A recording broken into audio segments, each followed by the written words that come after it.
Hi everyone, welcome to Social Verse. तो आज हम लोग आपका 11th का chapter number 3 understanding social institutions को, जो कि आपकी बुक इंट्रोड्यूसिंग सोशियोलॉजी में है, उसको हम लोग कवर करेंगे। जल्दी से जल्दी हम लोग एक ही वीडियो में पूरा चैप्टर कवर करने की कोशिश करेंगे। अगर नहीं हो पाएगा तो ज़्यादा से ज़्यादा पार्ट 2 बनेगा। Okay, so without consuming your time हम स्टार्ट करते हैं अपने टॉपिक से। तो हमारा जो पहला टॉपिक है, देखो हम लोग क्या पढ़ेंगे। हम लोग पढ़ेंगे सोशल इंस्टीट्यूशंस के बारे में, मतलब कि समाज की संस्था के बारे में। देखो, सोसाइटी क्या होती है आपने पिछले 2 चैप्टर्स में बहुत अच्छे तरीके से समझ लिया है। अब सोसाइटी में हम सब एग्जिस्ट करते हैं, हम लोग कभी भी अकेले नहीं रहते हैं। हम लोग का सोसाइटी से इंटरेक्शंस होते हैं, हम सब के अपने कोई ना कोई स्पेस होता है, हम सब कोई ना कोई अपना रोल होता है सोसाइटी में। अब हम लोग कोई ना कोई स्पेस है, हम लोग कोई ना कोई रोल्स हम लोग वो कर रहे हैं किसी ना किसी के रिस्पेक्ट में। अब देखो, अब सोसाइटी में रहते हैं, हम लोग को रूल्स पता है कि हमें अपनी बाउंड्री लाइन को क्रॉस नहीं करना होता है। कुछ रूल्स होते हैं, कुछ नॉर्म्स होते हैं, है ना। रूल्स नॉर्म्स जैसे कि फॉर एग्जांपल किसी के घरों में अलाउ नहीं होगा इंटरकास्ट मैरिज करना। ये नॉर्म किसने बनाया है? सोसाइटी के में जो इंस्टीट्यूशन है, इंस्टीट्यूशन कौन सा है? फैमिली। वो नॉर्म्स बना रही है। अगर आपने वो काम किया तो वो आपको पनिश करेगी, अगर आपने उनकी बात मान ली वो आपको रिवॉर्ड देगी। ठीक है, ऐसा बोलते हैं। अब देखो, इंस्टीट्यूशन आपका फॉर्मल, इनफॉर्मल और माइक्रो लेवल पे हो सकता है। अब इसको थोड़ा बुकिश लैंग्वेज में समझते हैं कि इंस्टीट्यूशंस होते क्या हैं। ओके, सो इसको इरेज करते हैं। देखो यहाँ पे, देखो 2 टाइप के हो सकते हैं। एक मिनट, मैक्रो और माइक्रो। तो इसमें हम लोग समझेंगे। देखो, अब एग्जाम्पल्स ले लो, जैसे कि family, marriage, kinship, politics, economics, religion, education. ये सब एक होते हैं। अगर इसको ब्रॉडेस्ट में समझो तो इंस्टीट्यूशन क्या होते हैं? कुछ रूल्स इस्टेब्लिश सोसाइटी में किए होते हैं, उनके अकॉर्डिंग चलते हैं और रूल्स बनाते हैं, जो कि वो रूल्स कौन एक्नॉलेज कर रहा है? लॉ। स्टेट क्या है? एक इंस्टीट्यूशन है, उसके जो नॉर्म्स कौन एक्नॉलेज कर रहा है? लॉ या कस्टम हो गया। ठीक। और इंस्टीट्यूशन क्या करता है? किसी भी इंडिविजुअल पे कॉन्स्ट्रेंट डालता है, साथ ही हमें अपॉर्चुनिटीज़ भी प्रोवाइड करा रहा है। तो ये कुछ इंपॉर्टेंट लाइन है कि जब पूछता है व्हाट आर इंस्टीट्यूशन, तो ये उसके फंक्शंस हम लोग कर सकते हैं। ठीक है, ये। और इंस्टीट्यूशन को हम लोग as a end in itself देखते हैं। अब देखो, ये जो लाइन है एंड इन इट सेल्फ, ये बहुत ही इंपॉर्टेंट है, क्योंकि हम आगे ग्रेजुएशन भी करते हैं तब भी हमको मिलता है, और पॉलिटिकल में तो बहुत ज़्यादा इसका डिस्कशन होता है। एंड इन इट सेल्फ मतलब कि हम लोग अपने मतलब के लिए, अपने एक होता है ना लार्जर गोल को समझना या कम्युनिटी को लेके चलना, इसमें ऐसा नहीं होता है। अपने पर्सनल गेन के लिए हम लोग इसमें करते हैं। तो इंस्टीट्यूशन को हम लोग देख सकते हैं अपने पर्सनल गेन के लिए, अपने पर्सनल फायदे के लिए। तो इंपॉर्टेंट लाइन है। अब जैसे कि लोग फैमिली हो गया, रिलीजन हो गया, इसको लोग ऐसा देखते हैं। अब देखो, अब हम लोग आते हैं अलग अलग पर्सपेक्टिव पे, अलग अलग व्यूज़ पे। देखो, 2 टाइप के पर्सपेक्टिव हैं, एक फंक्शनलिस्ट पर्सपेक्टिव है और कॉन्फ्लिक्ट पर्सपेक्टिव है। हम लोग ने पहले समझा हुआ है। देखो, पहले समझ लो, फंक्शनलिस्ट पर्सपेक्टिव का काम जो होता है वो देखता है सोसाइटी में, इसका पर्सपेक्टिव ही है। इसके जो सपोर्टर्स हो गए, एमाइल दुर्खाइम जैसे लोग होते हैं, मैक्स वेबर हो गए। कॉन्फ्लिक्ट व्यू के कौन होते हैं? कार्ल मार्क्स हो गए, जो कि हम लोग आगे पढ़ेंगे, जो कि इकोनॉमिक्स थे। अगर आपने इकोनॉमिक्स ली है और आपने पढ़ा है इसके बारे में तो आप जानते होंगे। तो फंक्शनलिस्ट व्यू की अगर बात करें हम लोग, तो ये कहता है कि जो इंस्टीट्यूशन है वो सोशल नॉर्म्स का सेट है, बिलीव्स का, वैल्यूज़ का, रोल का और रिलेशनशिप का। ठीक है, ये सोसाइटी में नीड्स पूरी करता है ना, सोसाइटल नीड्स को पूरी करता है। और इसके accordingly formal, informal institution society में पाए जाते हैं। इंस्टीट्यूशन जैसे कि फैमिली, रिलीजन, ये सारे क्या हो गए? इनफॉर्मल हो गए। वहीं जबकि लॉ और ये सारे फॉर्मल हो गए। अब कॉन्फ्लिक्ट व्यू क्या होल्ड करता है? कॉन्फ्लिक्ट व्यू ये होल्ड करता है कि देखो, सोसाइटी में हर एक इंडिविजुअल इक्वल नहीं है। जितने भी इंस्टीट्यूशन चल रहे हैं वो familiar, religious, political, economic, legal, कोई भी हो, वो डोमिनेंट सेक्शन के फेवर में ज़्यादा चलता है। इसमें हर एक चीज़ों को डोमिनेंस पे ज़्यादा रखा जाता है। जो डोमिनेंट ग्रुप है, जो रूलिंग ग्रुप है, का जो आइडिया है वही सोसाइटी का आइडिया बन जाता है। अब देखो, अब यहाँ समझेंगे सोसाइटी कैसे जेंडर्ड होती है, ठीक है, कैसे पॉलिटिकल लीगल इंस्टीट्यूशंस कैसे प्रिविलेज और डिस्पोज कर सकते हैं हमें। हम आते हैं फैमिली मैरिज और किनशिप पे। क्या आपको लगता है कि फैमिली मैरिज और किनशिप ये एक तरीके का इंस्टीट्यूशंस है? Yes, of course these are institutions. देखो, अगर तुम इंस्टीट्यूशन को हमें नॉर्मली समझना हो, तुम समझोगे कैसे? अगर अभी तक समझ में नहीं आया है तो देखते हैं, यहाँ देखते हैं। So these are rule-based systems that regulate behavior और meet societal needs। यानी कि ये एक सोसाइटी में रूल इस्टेब्लिश करने का काम करता है, सोशल ऑर्डर मेंटेन करता है और सोशल कंट्रोल करता है, लोगों को कंट्रोल करने का काम करता है। चैप्टर नंबर 2, ये मे बी 2 और 1 मुझे याद नहीं आ रहा है, आपके बुक नंबर 2, मैंने अभी उसको स्टार्ट नहीं किया है, बट वेरी सून अब नेक्स्ट वीडियो बुक नंबर 2 से आएगी, जो कि तुम्हारा कौन सा बुक था मुझे याद भी नहीं है अच्छे से, एक्चुअली मैंने देखा नहीं अभी, बट यस हाँ, नेक्स्ट वीडियो उसी की आएगी। उसमें ये 2 चैप्टर्स में इसके बारे में दिया हुआ है, तो पढ़ लेना, समझ में आ जाएगा क्या है। एक बार पढ़ लोगे तो ये चैप्टर भी क्लियर हो जाएगा, ठीक है। अब समझते हैं फैमिली मैरिज एंड किनशिप के ऊपर, ठीक है। ओके, नाउ अब यहाँ हम लोग क्या पढ़ने वाले हैं कि फैमिली मैरिज एंड किनशिप कैसे वेरिएशन है, कैसे लिंक्ड है। नॉर्मल सी बात है, फैमिली हम सब जानते हैं क्या होता है, ठीक है। ये इंस्टीट्यूशंस क्या है, यूनिवर्सल है, यानी कि हर जगह एग्जिस्ट करता है, अनचेंजिंग है, चेंज ही नहीं होगा, हर जगह ही एग्जिस्ट करेगा भाई। तो ये एक फीचर हो गया है आपका, ये फीचर यूनिवर्सल वाला हम लोग सोशल इंस्टीट्यूशंस में भी लिख सकते हैं। अब सोशियोलॉजी, सोशल एंथ्रोपोलॉजी में काफ़ी सारे रिसर्च हुए हैं, ठीक है, अलग अलग चीज़ें दिखाने के लिए। तो उस स्टडी से क्या निकल के आता है? उस स्टडी से ये निकल के आता है कि हर फैमिली मैरिज और किनशिप अलग अलग है, हर सोसाइटी में ये अलग अलग हैं। वहीं जबकि जो प्राइवेट स्फेयर, जैसे कि हमारा फैमिली, पब्लिक स्फेयर से बहुत ज़्यादा लिंक्ड है, जुड़ा हुआ है। कैसे, आगे देखेंगे हम लोग, ठीक है। अब देखो, यहाँ पे भी 2 थॉट आते हैं, फंक्शनलिस्ट व्यू और कॉन्फ्लिक्ट व्यू। फंक्शनलिस्ट व्यू ये कहता है, देखो तुम्हें, हम लोग को पता है कि न्यूक्लियर फैमिली क्या होती है। न्यूक्लियर फैमिली में यूजुअली 2 एडल्ट्स और चिल्ड्रंस रहते हैं, एक फैमिली, ये न्यूक्लियर फैमिली होती है।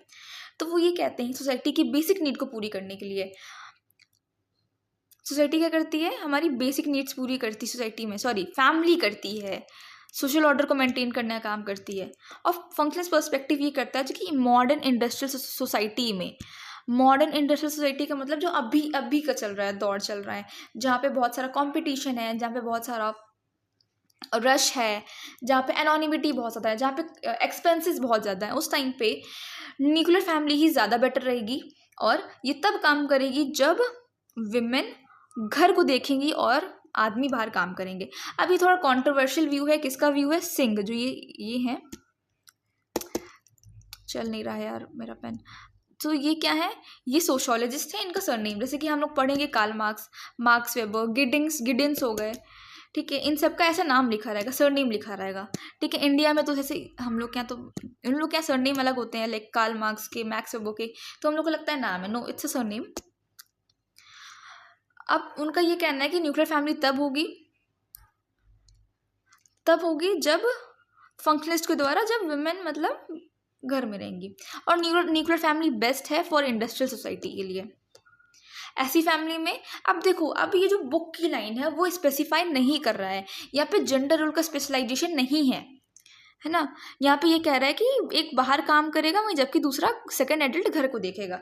अब वेदर वो मेल हो फीमेल हो, बट बहुत ही प्रैक्टिकल टर्म्स में रोल को स्पेशलाइज किया गया है, जहाँ पे हस्बैंड को इंस्ट्रूमेंटल रोल प्ले करने को कहा गया है, या ब्रेड विनर, या विमेन को एज अ वाइफ को effective emotional role in domestic settings में किया। अब ये चीज़ गिडेन का कहना है, ये चीज़ कि भाई आदमी जो है वो ब्रेड विनर, यानी कि देखो, जो इंसान रोटी कमा के आ रहा है, जो अपना सोल प्रोवाइडर है, उसको बोलते हैं ब्रेड विनर। अब देखो, ये विजन तो क्वेश्चनेबल है, क्योंकि हम लोग इतना फेमिनिज्म करते हैं, तो ये ऑब्वियस ही बात है, ये क्वेश्चनेबल है। क्योंकि ये सिर्फ और सिर्फ हमारी जो एम्पेरिकल स्टडी है, यानी जो हमारी पुरानी स्टडी है, वो इस चीज़ को बहुत अनट्रू कर रही है कि नहीं भाई ऐसा नहीं है, हमारा कल्चर हमारी हिस्ट्री में ऐसा नहीं रहा है। ठीक है, इंडीड हम लोग देखेंगे that in the discussion on work and economy में कैसे इन कॉन्टेम्प्रेरी इंडस्ट्रीज, यानी कि आज की इंडस्ट्री जैसे कि गारमेंट एक्सपोर्ट हो गया, वहाँ पे सबसे बड़ा लेबर फोर्स कौन है? विमेन। तो ये चीज़ तो इसको रॉन्ग प्रूफ कर रही है ना, इस थ्योरी को, गिडेंस की इन थ्योरी को रॉन्ग प्रूफ कर रही है। Wait a minute. अब देखो हम लोग वेरिएशन देखते हैं। अब उससे पहले हम देखेंगे इंडिया में हमें कहीं कहीं फीमेल हेडेड हाउस होल्ड देखने को मिलता है, जैसे कि आंध्र प्रदेश की कोलम ट्राइब हो गई है ना, साउथ ईस्टर्न में पाई जाती है। कुछ ट्राइब से जैसे कि खासी ट्राइब हो गई नॉर्थ ईस्ट में, उनको भी देखोगे है ना, जो कि खासी हिल्स में पाई जाती हैं। इसमें क्या होता है, जब मान लो कि आदमी बाहर काम करने गया है, विमेन को ही सब कुछ मैनेज करना होता है, ठीक है, एग्रीकल्चर फील्ड से लेकर बहुत कुछ, तो उस टाइम पे विमेन सोल प्रोवाइडर हो जाती हैं, तो इसको बोलते हैं फीमेल हेडेड हाउस होल्ड। अब ये कंडीशन जब आदमी बाहर कमा रहा हो तब, चाहे विडोहुड के टाइम पे हो, या फिर मेन जो है रीमैरिज करे और रेमिटेंस भेजना बंद कर दे, और चिल्ड्रन एंड अदर डिपेंडेंट्स, ऐसी सिचुएशन में विमेन इंश्योर कराती है मेंटेनेंस। सॉरी। अब देखो यहाँ पे हमें देखने को मिल रहा है, AM शाह का कहना है, इसको पढ़ लेना, ठीक है, ये इतना इंपॉर्टेंट, एक्चुअली ये केस स्टडी टाइप में क्वेश्चंस बनते हैं। इसमें ये देखो, इसमें ये दिखा रहा है कि आफ्टर, देखो बहुत लोगों का कहना है कि न्यूक्लियर फैमिली का ट्रेंड चल गया है, बट इंडिया में ये स्टडी कहती है कि नहीं भाई, न्यूक्लियर फैमिली का ट्रेंड नहीं बना है, बल्कि आफ्टर डैट जॉइंट फैमिली का ट्रेंड ज़्यादा हो गया है। क्यों? क्योंकि भाई बाहर लोग कमाने जा रहे हैं। कॉमन सेंस की बात नहीं यहाँ पे यूज़ करनी है, हमें सोशोलॉजिकल पर्सपेक्टिव से देखना है कि लोग बाहर कमा रहे हैं आजकल, विमेन मेन दोनों कमा रहे हैं, तो उसके लिए कहीं ना कहीं after looking for a children, ठीक है, कौन देखेगा उनको, तो उनके ग्रैंड पेरेंट उनके साथ रहते हैं, तो ये वाला कॉन्सेप्ट भी आता है। अब देखो बहुत सारे जो फैमिली दिखते हैं, देखो हमें जॉइंट फैमिली का पता है कि क्या होते हैं, ठीक है, न्यूक्लियर फैमिली पता है। अब देखो हम लोग टाइप्स ऑफ फैमिलीज के बारे में पढ़ेंगे। किसके बारे में? टाइप समझना फैमिलीज के, ठीक है। पहला देखो तुम समझो पैट्रीलोकल और मैट्रीलोकल, ये रेजिडेंस के टर्म्स में होता है। मैट्रीलोकल यानी कि शादी के बाद जो फैमिली है वो विमेन के घर पे रहेगी, और शादी के बाद मेन के घर, मतलब पैट्रीलोकल। दूसरा आता है पेट्रियाकल सोसाइटी, जो कि हम सब जानते हैं, जहाँ पे डोमिनेंस और अथॉरिटी किसकी होगी? मेन की होगी। मेट्रियाकल में जो मेन डिसीजन मेकिंग होगा वो विमेन का होगा, ठीक है। हमने क्या पढ़ा? पहला टाइप मैट्रीलोकल पैट्रीलोकल, दूसरा टाइप मेट्रियाकल पैट्रियाकल, तीसरा टाइप पढ़ लो मैट्रिलिनियल और पैट्रिलिनियल। मैट्रिलिनियल का मतलब क्या होता है?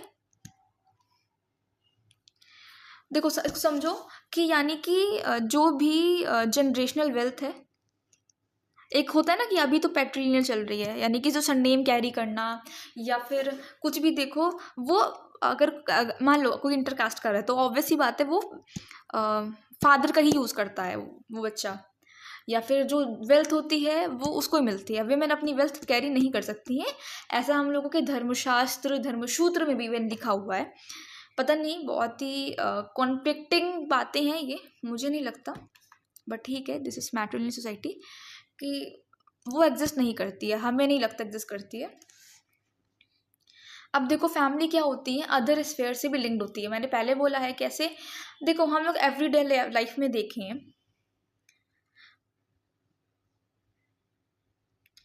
ना, हाउस होल्ड क्या है हमारा, लिंक्ड है और सारे स्ट्रक्चर से। एग्जाम्पल ले लो, जब जर्मनी का यूनिफिकेशन हुआ था 1990s में, काफ़ी सारे हमें डिक्लाइन देखने को मिला था। क्यों? क्योंकि जो नया जर्मन स्टेट था उसने बहुत सारी प्रोटेक्शन और वेलफेयर स्कीम्स जो उनकी फैमिलीज़ को लेके थे उन्होंने विड्रॉ कर लिया, जिससे फैमिली बहुत असर पड़ा। And with the economic insecurity थी। अब इकोनॉमिक जब खुद ही लोग सिक्योर नहीं कर पा रहे हैं फाइनेंशियल कंडीशन को, वो शादी कैसे करेंगे? Then people responded by refusing to marry, वो शादी उन्होंने नहीं करना छोड़ दी। इससे क्या हुआ? अब देखो, अगर मैरिज नहीं होगा, अगर तुम एक समझो कि मैरिज एक इंस्टीट्यूशन है, अगर मैरिज एग्जिस्ट नहीं करेगा तो तुम कैसे सर्वाइव करोगे? जनरेशन नहीं बढ़ेगी, सोसाइटी का फंक्शन ही नहीं होगा, सोसाइटी अब चलेगी ही नहीं तो कैसे काम चलेगा? अब देखो, फैमिली एंड किनशिप भी मैक्रो इकोनॉमिक प्रोसेस से भी चेंज होते हैं, बट ज़रूरी नहीं सबका डायरेक्शन सेम हो। मोरोवर, चेंज का मतलब ये नहीं है दैट पूरा कंप्लीट एरोजन हो जाए, नॉर्म्स का स्ट्रक्चर का वो एग्जिस्ट करेंगे, बट चेंज और कॉन्टिन्यूटी बनी रहेगी, सोसाइटी कभी रुकेगी नहीं, एक बात याद रखना, ठीक है? कोई ना कोई चेंज हमें देखने को मिलेगा। अब देखो, हम बात करते हैं कि फैमिली एक जेंडर्ड कैसे हो सकती है। हमने हमेशा विमेन को हर सबने फेस किया। इफ़ यू आर गर्ल, आपने देखा होगा, ठीक है, आपके ब्रदर को ज़्यादा माना जा रहा है, या कहीं ना कहीं एक चीज़ होता है ना कि शाम तुम 6 बजे तक 7 बजे तक घर आ जाओ भाई, और तुम्हारा ब्रदर है वो 8-9 बजे तक घूम रहा है, वो कभी भी बाहर निकल जा रहा है। तो इस तरीके से फैमिली जेंडर्ड हो सकती है, जहाँ पे ये बिलीफ होता है कि जो मेल चाइल्ड है वो सपोर्ट करेगा, बट इसका उल्टा होता है। उनको लगता है कि फीमेल जो है, फीमेल चाइल्ड है, वो हम लोग को शादी के बाद छोड़ के चली जाएगी, इसलिए हम मेल साइड पे इन्वेस्ट करेंगे। बट अब तो नहीं ऐसा हो रहा है ना? अब बायोलॉजिकल फैक्ट ये है कि जो फीमेल बेबी है वो उनके ज़्यादा चांस होते हैं सर्वाइवल के। अगर आप इन्फेंट मोर्टालिटी रेट देखोगे तो मेल बेबी का ज़्यादा है देन फीमेल बेबीज़ का। अब बात करते हैं इंस्टीट्यूशन ऑफ मैरिज की। शादी, देखो, family, marriage and kinship, these are interconnected. अगर मैरिज नहीं, देखो फैमिली तो बन रही है, मैरिज नहीं होगी तो फैमिली नहीं बढ़ेगी, फैमिली नहीं, अगर मैरिज नहीं होगा तो किनशिप ही एग्जिस्ट नहीं करेगा, तो मैरिज होगा, ठीक है? एक ऐसा सर्वे हुआ था जहाँ पर वो लोग ये कह रहे थे, एक आर्टिकल था कि अभी देखो बहुत ज़्यादा हुकअप कल्चर चल रहा है, ठीक है, लोग लिव इन में रह रहे हैं और बहुत सारी चीज़ें हैं, तो वहाँ पे ये था कि आफ्टर 70 और मोर देन 50 ईयर्स बाद, ज़्यादा नहीं 50 ईयर्स मैक्स टू मैक्स, जो ये शादी वाला कल्चर है, मैरिज वाला, बहुत जल्दी एरॉड हो जाएगा इंडिया से। जो वेस्टर्न वाली चीज़ें हैं वो यहाँ पे आएंगी, करने वाले करेंगे, छोड़ना होगा छोड़ देंगे। अभी क्या है, हम लोग सोसाइटी के बारे में सोच रहे हैं, और लोग कहते हैं कि सोसाइटी के बारे में नहीं सोचना चाहिए। क्यों ना सोचना चाहिए? अगर तुम एक सोशियोलॉजी के स्टूडेंट हो, तुम एक बार सोचो कि हम लोग का हर एक चीज़ कहीं ना कहीं सोसाइटी से इन्फ्लुएंस हो रही है। हमने चैप्टर फर्स्ट में भी पढ़ा हुआ है, और इवन आगे भी हम लोग पढ़ेंगे तो समझेंगे कि भाई सोसाइटी इंडिविजुअल से बहुत ज़्यादा लिंक्ड है, हम लोग एक समाज से दूर नहीं रह सकते हैं। अब देखो, हिस्टोरिकली देखा गया, wide variety of forms in in different societies, ठीक है? अब देखो टाइप, अब मैरिज के टाइप्स पे आते हैं। मैरिज के अलग अलग फॉर्म्स होते हैं। देखो, अभी तो सिंपली इतना समझो, आगे इसके टाइप्स और बढ़ जाएंगे। इन नंबर ऑफ पार्टनर्स, तुम किससे शादी कर रहे हो और कौन कर रहा है। In terms of number of partner that legitimately enter into a matrimony, ठीक है?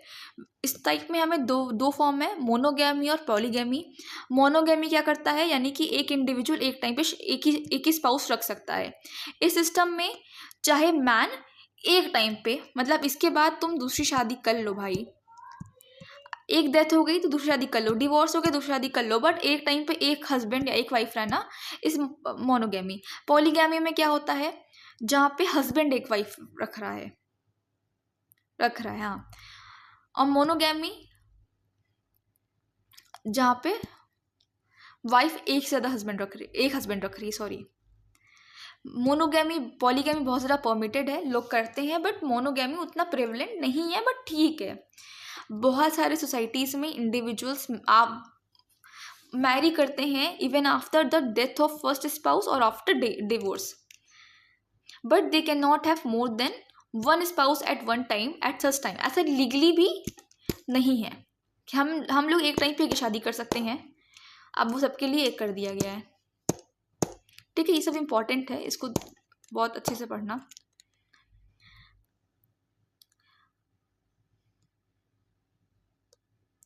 ये सब तो इम्पॉर्टेंट है, अपना देख लेना। अब आते हैं पॉलीगैमी। पॉलीगैमी का मतलब क्या होता है, to marry more than one mate at one time, एक टाइम पे एक से ज़्यादा हस्बैंड या वाइफ होना। पॉलीजीनी और पॉलीएंड्री, पॉलीजीनी यानी कि एक हस्बैंड एक से ज़्यादा वाइफ रखना, और पॉलीएंड्री मतलब एक वाइफ दो या दो से ज़्यादा हस्बैंड रखना। पॉलीएंड्री देखो बहुत ही ज़्यादा लोग पहले था, अब नहीं है। ऐसी सिचुएशन में single male can not adequately support a wife and children, है ना, जिसकी इकोनॉमिक कंडीशन बहुत ही ख़राब हो। अब देखो, अब बहुत जगह अरेंज मैरिज भी होती है, ठीक है। हमें लव मैरिज वाला कॉन्सेप्ट पता है यार, अरेंज मैरिज वाला कॉन्सेप्ट देखते हैं हम लोग। The matter of arranging marriages, rules and prescription, काफ़ी सारे सोसाइटीज़ में जो डिसीजंस होते हैं वो फैमिली के बड़े लेते हैं, पेरेंट्स लेते हैं या रिलेटिव्स लेते हैं। तो इसमें इन सम अदर सोसाइटीज़ में individuals are free to choose their own mates, अपने वो स्पाउस चूज कर सकते हैं, बट कुछ लोग नहीं कर सकते। तो दीज आर द थिंग्स। अब देखो, अब होती है एंडोगेमी, एक्सोगेमी, है ना, इसी को ही अरेंज मैरिज कहते हैं सॉरी। एंडोगेमी यानी कि अपने ही कास्ट में, अपने ही कल्चर में, अपने ही सोसाइटी में शादी करना। एक्सोगेमी जो उसके बाहर करता हो।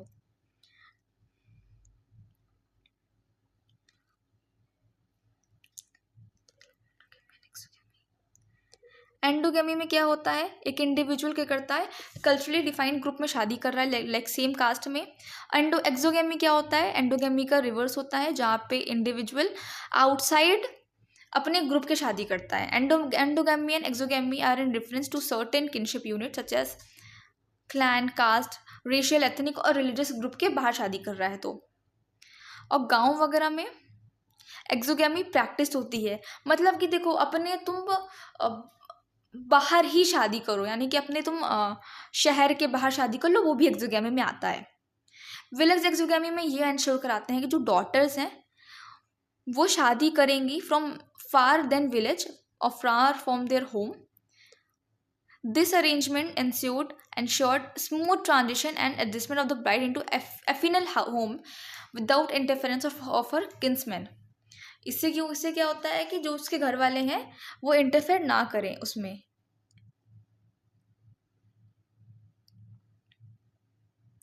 और ऐसा क्यों करते हैं, अगर तुम इसको सोसाइटल पर्सपेक्टिव से देखोगे सोशोलॉजी के, तो इसलिए करते हैं कि जो पैट्रिलिनियल सिस्टम में दैट मैरिड डॉटर्स बहुत ही जल्दी अपने पेरेंट्स को ना देख सके, ना मिल सके, तो ये तो पैट्रियार्की हो गई भाई। मैं तो इसके अगेंस्ट हूँ। अगर तुम इस पर्सपेक्टिव से कर रहे हो देन दिस इज रॉन्ग। दस पार्टिंग फ्रॉम नेटिल होम वो द सैड ओकेजन, ठीक है, जो विदाई होता है, तो ये वाला गाना लिखा गया था, ठीक है, ये सब गाना ही है, रॉका बाय बेबी। डिफाइनिंग, अब हम लोग देखते हैं कुछ कॉन्सेप्ट्स के बारे में जो कि फैमिली, किनशिप और मैरिज से रिलेटेड हैं। बेसिकली ये डेफिनेशन है ना, ये डेफिनेशन ये है कि एक फैमिली एक ग्रुप ऑफ पर्सन्स होती हैं जो देखो किनशिप क्या होता है, किन क्या होता है, यानी रिश्तेदारी, नातेदारी इसको बोलते हैं। वो लिंक्ड होती है किन कनेक्शन से, यानी कि रिश्तेदारी से लिंक्ड होती है। जो एडल्ट मेंबर होते हैं वो रिस्पॉन्सिबिलिटी लेते हैं to take care of children. Kinship क्या होते हैं, एक दो इंडिविजुअल के रिलेशनशिप को मेंटेन करने का काम कर रहा है। अब चाहे वो शादी से मैरिज से लिंक्ड हो, चाहे ब्लड रिलेटिव जैसे कि मदर्स हो गए, फादर्स हो गए, सिबलिंग्स हो गए, आपके बच्चे हो गए। और मैरिज को हम लोग कुछ इस तरीके से डिफाइन करते हैं कि ये सोशली एक्नॉलेज्ड मतलब कि सोशली हम लोग एक्नॉलेज कर रहे हैं कि दो एडल्ट इंडिविजुअल वो सेक्सुअल रिलेशनशिप में अब आ सकते हैं और सेक्सुअल रिलेशनशिप बना सकते हैं अपना। और जब दो लोग शादी करते हैं तो फिर वहाँ से किन जुड़ता है, मतलब रिश्तेदारी जुड़ती है। और जो मैरिड बॉन्ड होता है वो वाइडर रेंज ऑफ पीपल को कनेक्ट करता है। Parents, brothers, sisters and other relatives क्या होते हैं, एक दूसरे के रिलेटिव हो जाते हैं। और अगर आप जिस फैमिली में पैदा हो रहे हो उस फैमिली को फैमिली ऑफ ओरिएंटेशन कहते हैं, और आपकी जहाँ शादी हो रही है उसको फैमिली ऑफ प्रोक्रेशन कहते हैं। और अगर आपका ब्लड से जो रिलेशन है उसको कॉन्सिग्विनल किन कहते हैं, और जहाँ आपकी शादी हो रही है उसको एफाइंस कहते हैं। अब हम लोग पढ़ते हैं आगे वर्क एंड इकोनॉमिक लाइफ पे। हम लोग हमेशा काम का मतलब क्या समझते हैं? As children and young students हम हमेशा इमेजिन करते थे कि काम क्या होता है, हम लोग बड़े होकर क्या काम करेंगे। देखो, हमेशा वर्क का मतलब होता है पेड एम्प्लॉयमेंट, हम लोग काम कर रहे हैं और उनको पैसे मिल रहे हैं।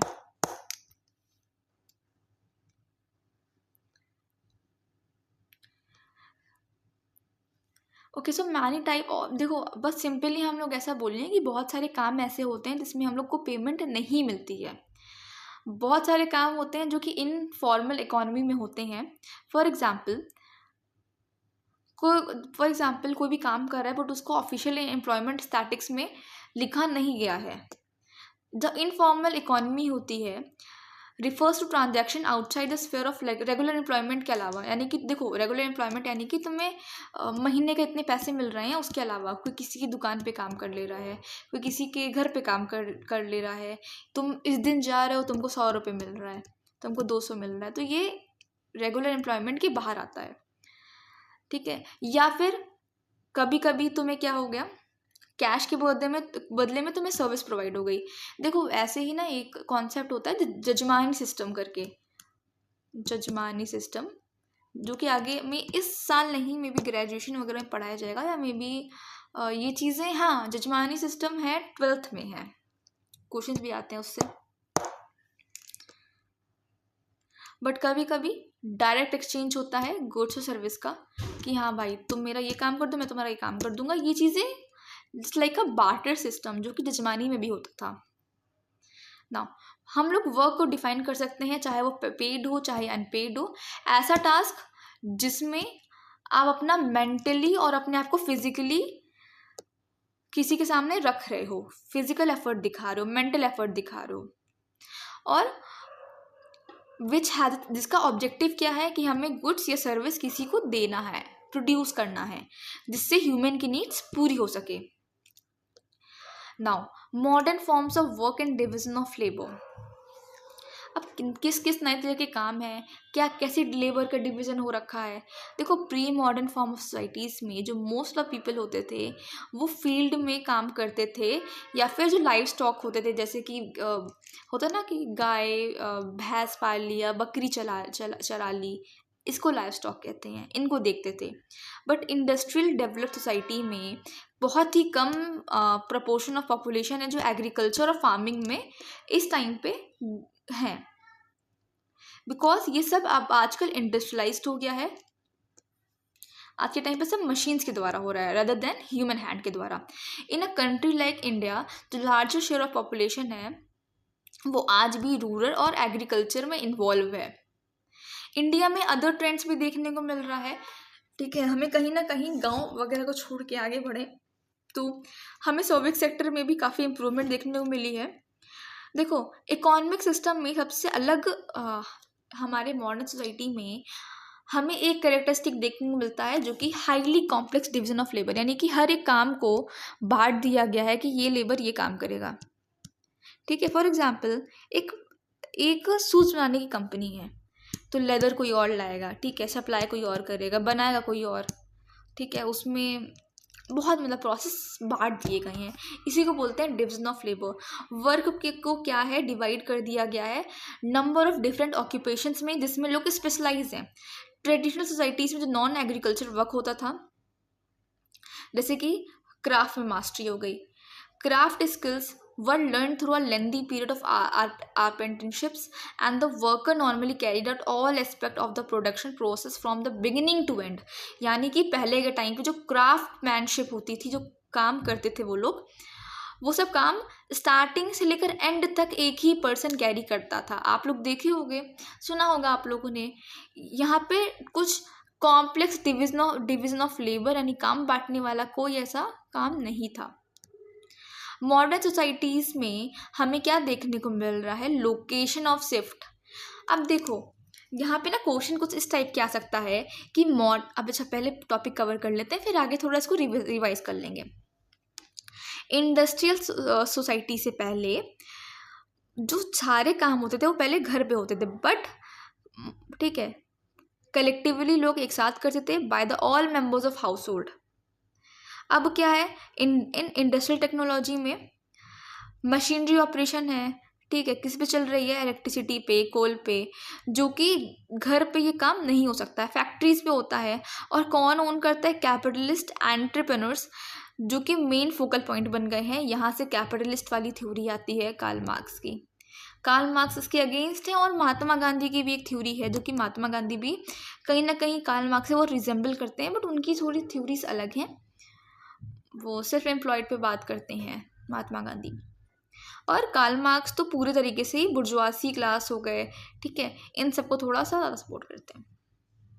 बुर्जुआजी क्लास में भी हाँ, चैप्टर जो सेकंड बुक है अंडरस्टैंडिंग सोसाइटी, हाँ याद आ गई मुझे, यही नाम है शायद, उसके 4th चैप्टर में इन सब के बारे में मेंशन किया है।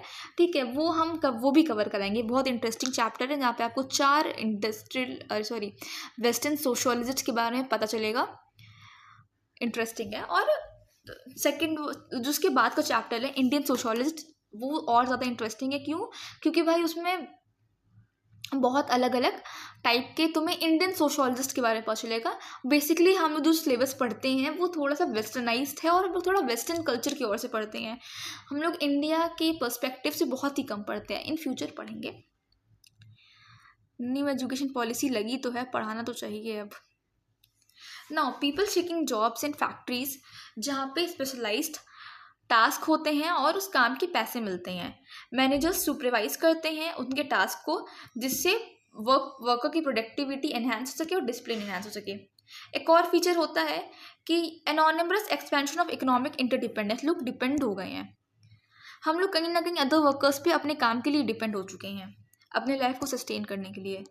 और विद कुछ ही एक्सेप्शंस को छोड़ के जो वास्ट मेजॉरिटी ऑफ पीपल है मॉडर्न सोसाइटीज़ में, वो जो खाते हैं वो प्रोड्यूस नहीं करते। जिस घर में रहते हैं वो खुद नहीं बनाते। जो मटेरियल कंज्यूम करते हैं वो खुद नहीं बनाते हैं।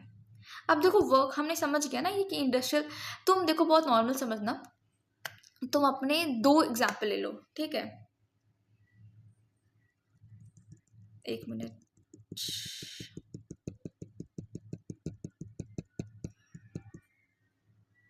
है ना। हाँ देखो, तुम 2 एग्जाम्पल लो, यहाँ विलेज को रखो या सिटीज़ को रखो। अब दोनों कंपेयर कर डालो इकोनॉमिक टर्म्स में। 10th में हम लोगों ने इकोनॉमिक इंडस्ट्रियल डेवलपमेंट बारे बहुत सारे चैप्टर्स पढ़े हैं सोशल साइंसेज में। अगर आपने वो पढ़े हैं तो आपका दिमाग इसमें लग जाएगा, क्योंकि उससे बहुत इंटरकनेक्टेड है। देखो, काम में ट्रांसफॉर्मेशन, इंडस्ट्रियल प्रोसेस वर broken down into simple operation, जिससे उनको हम लोग क्या कर सकें, हम लोग उनको ऑर्गेनाइज कर सकें और मॉनिटर कर सकें। ठीक है, मास प्रोडक्शन हो रहा है जिससे मास मार्केट डिमांड करता है। और इसमें सबसे बड़ा इनोवेशन किसका हुआ था? असेंबली लाइंस का, यानी कि जो बड़ी बड़ी जो इंडस्ट्रीज होती हैं वहाँ पे जो बड़ी बड़ी मशीन्स रखी हैं उसको असेंबली लाइंस कहते हैं। Modern industrial production needed expensive equipment, continuous monitoring of employees through monitor surveillance system मांगता है। पिछले 10-20 सालों में हमें फ्लेक्सिबल प्रोडक्शन देखने को मिला है, और डिसेंट्रलाइजेशन ऑफ वर्क, यानी कि एक सेंटर पे वर्क था, उस वर्क को हमने डिसेंट्रलाइज्ड होते हुए देखा है, यानी कि लोगों में बंटते हुए देखा है कि एक बंदा जिसमें स्पेशलाइज्ड है वही काम वो करेगा। और यही एक बोल सकते हैं फीचर है आपके मॉडर्न इंडस्ट्रियल सोसाइटी का। अगर कोई बात करे तो फ्लेक्सिबल प्रोडक्शन और बहुत सारी इसमें चीज़ें हैं, असेंबली लाइन, ठीक है, डिसेंट्रलाइज्ड ऑफ वर्क। और ये आर्ग्यू करते हैं कि जो ग्लोबलाइजेशन जैसा प्रोसेस है, देखो ग्लोबलाइजेशन का मतलब सब जानते होंगे। अब हर चीज़ को हम यहाँ डिफाइन करने बैठेंगे तो वीडियो बहुत लंबी होगी, ठीक है। देखो ग्लोबलाइजेशन का अगर आपको मतलब नहीं पता है, आप लोगों ने क्लास 10th में इसको पढ़ा है अपने ज्योग्राफी में, नहीं पढ़ा है तो आप एक छोटी सी वीडियो देख लेना ग्लोबलाइजेशन पे, या फिर I will make a video on globalisation LPG policy के ऊपर एक पूरी वीडियो मेरी बन जाएगी, और वो बहुत ही शॉर्ट वीडियो होगी और सब एक्सप्लेन कर देंगे जो आपके हर एक सब्जेक्ट में काम आएगी, चाहे वो हिस्ट्री पढ़ रहे हो, ज्योग्राफी पढ़ो या सोशल कोई भी सब्जेक्ट पढ़ो, उसमें काम आने वाली है। ग्लोबलाइजेशन मतलब कि आपका सारा प्रोडक्ट ग्लोबलाइज्ड हो रहा है, ट्रेड आपके हर एक कंट्रीज से हो रहा है, एक्सचेंज हो रहा है नॉलेज का, इसको ग्लोबलाइजेशन कहते हैं। And it is the growing competition between firms country and countries. ठीक है, अब देखो ट्रेड हो रहा है तो कॉम्पिटिशन बढ़ेगा ही बढ़ेगा, and that make it essential for firms to organise production suiting changing market condition. ठीक है, इसको समझने के लिए गारमेंट इंडस्ट्री से काफ़ी लोग का स्टेटमेंट यहाँ पे दिया हुआ है। ठीक है, इसको पढ़ लेना, सब समझ में आ जाएगा। तो ये शिफ्ट दिखा रहा था किस तरीके शिफ्ट हुआ है, क्या क्या हमें चेंजेस देखने को मिला है। Okay, so I am thinking कि वीडियो बहुत लॉन्ग हो रही है, थोड़ी सी वीडियो बोरिंग भी हो जाती है, सब 2x पे करके देखते हैं, समझ नहीं आता है। तो क्या करना है कि हम लोग नेक्स्ट पार्ट कवर करेंगे जिसमें हम पॉलिटिक्स और ऐसे सब करके 30 मिनट के अंदर की वीडियो होगी जो कि सब कवर कर देगी।